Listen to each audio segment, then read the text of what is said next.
वारशाने राजकारणात प्रवेश मिळवता जरी आले तरी सतत राजकारणात सक्रिय राहण्याकामी जनतेचा विश्वास कमवावा लागतो.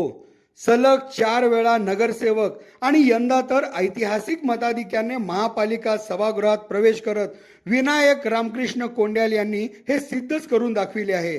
आणि त्यांनी त्यांच्या कार्यातून कमावलेला विश्वास हे मतरूपी देत जनतेने त्यांच्या कार्याची पावती दिली आहे.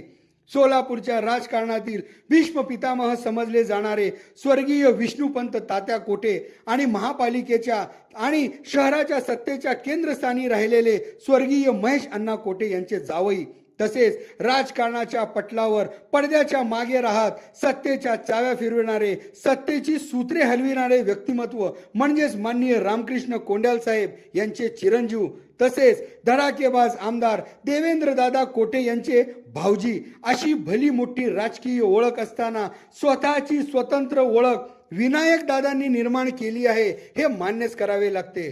सलग 18 ते 20 वर्ष सक्रिय राजकारणात सहभागी राहत कमी वयात स्थायीचे समितीचे सभापतीसह अनेक पदांची उल्लेखनीय कारकीर्द गाजवत वादविवादापासून प्रकाश झोतांपासून अलिप्त राहत निष्कलंक राहणे, तसेच सत्ताधाऱ्यांसह विरोधकांनाही हवेसे वाटणारे व्यक्तिमत्व बनणे याच बाबी विनायक दादांना मोठे बनवितात.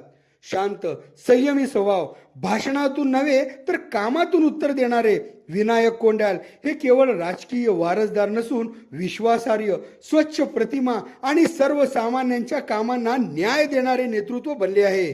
अशा या राजकारणातील राजऋषी आणि लोक नेतृत्वास पुढील वाटचालीस पनाह परिवाराच्या वतीने हार्दिक शुभेच्छा.